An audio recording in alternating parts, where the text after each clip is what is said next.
TTD chairman దగ్గర నుంచి police వ్యవస్థ దాకా కూడా ఎవరు కూడా తిరుమలలో ఇన్ని లక్షల మంది వస్తా ఉన్న నేపథ్యంలో వాళ్ళకి ఏ రకమైన సెక్యూరిటీ కల్పించాలి, వాళ్ళకి ఏ రకమైన వసతులు కల్పించాలి అన్న ఆలోచన ఎవ్వరికీ లేదు. కనీసం ఆ కౌంటర్లలో నిలబడి ఉన్న ప్రజలకు ఆ పార్కుల్లో ఇక్కడ ఉన్న వాళ్ళ పేషెంట్లను అడిగితే అన్న 9 గంటలకు వచ్చినామన్న ఆ పార్కులో అన్నే ఉన్నాము, పార్కులో పెట్టారు, కనీసం నీళ్లు కూడా ఇవ్వలేదన్నా అని చెప్తున్నారు. అంటే క్యూలలో నిలబెట్టడం కానీ, సఫిషియెంట్ పోలీస్ ఫోర్స్ పెట్టడం కానీ, రోప్ పార్టీస్ ఆర్గనైజ్ చేయడం కానీ, క్యూలలో ఉన్న వాళ్లకు నీళ్లు ఇవ్వడము, మజ్జిగ ఇవ్వడము, కనీసం వాళ్ళ ఫుడ్ ప్యాకింగ్ ఇవ్వడము, ఇటువంటి ఏవి కూడా జరగల. కనీసం వీళ్ళు మనుషులుగా ఉన్నారు అని పట్టించుకున్న పరిస్థితి కూడా ఎక్కడా లేదు. గాలికి వదిలేశారు నిర్లక్ష్యంగా.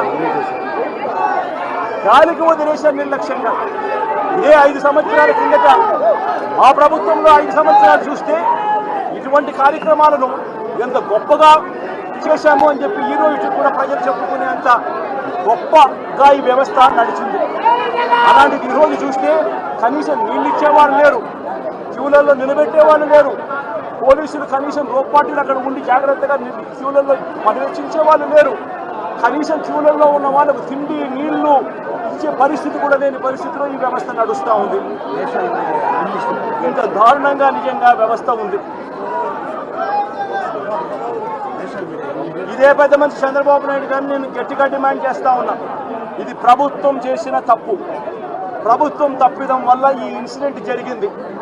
ప్రభుత్వం పూర్తిగా బాధ్యత తీసుకోవాలి.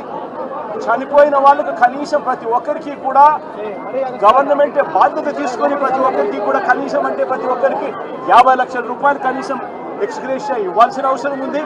అదేవిధంగా ఇక్కడ పేషెంట్లుగా ఉన్న వాళ్ళందరికీ కూడా ప్రభుత్వం తప్పడం వల్ల వీళ్ళంతా కూడా పేషెంట్లు అయ్యారు కాబట్టి వాళ్ళందరికీ కూడా ప్రభుత్వం తప్పిదంగా ఒప్పుకుంటూ వాళ్ళందరికీ కూడా ఉచితంగా వైద్యం ఇప్పించడమే కాకుండా ఇంటికి పంపించేటప్పుడు వాళ్ళందరికీ కనీసం 5 లక్షల రూపాయలు డబ్బులు ఇచ్చి ప్రతి ఒక్కరిని కూడా పంపించాల్సిన బాధ్యత కూడా ప్రభుత్వం మీద ప్రభుత్వానికి డిమాండ్ చేస్తూ ఉన్నాం. అదేవిధంగా బాధ్యత తీసుకోవాల్సిన ప్రభుత్వం బాధ్యత తీసుకోవాలని కూడా గట్టిగా డిమాండ్ చేస్తూ ఉన్నాం. దీంట్లో బాధ్యులు చంద్రబాబు నాయుడు గారు, టీటీడీ చైర్మన్ గారు, TTD EO, TTD additional EO. ఎందుకంటే వీళ్ళే ఎంతమందిని ప్రవేశింపజేయాలి అని చెప్పి వీళ్ళు ఆదేశాలు ఇస్తారు కాబట్టి వీళ్ళు కూడా బాధ్యులు.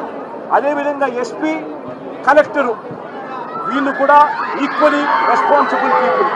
మొత్తం పోలీస్ డిపార్ట్మెంట్లు లేకుండా చేసి పోలీస్ డిపార్ట్మెంట్ పలసగా అక్కడ పెట్టి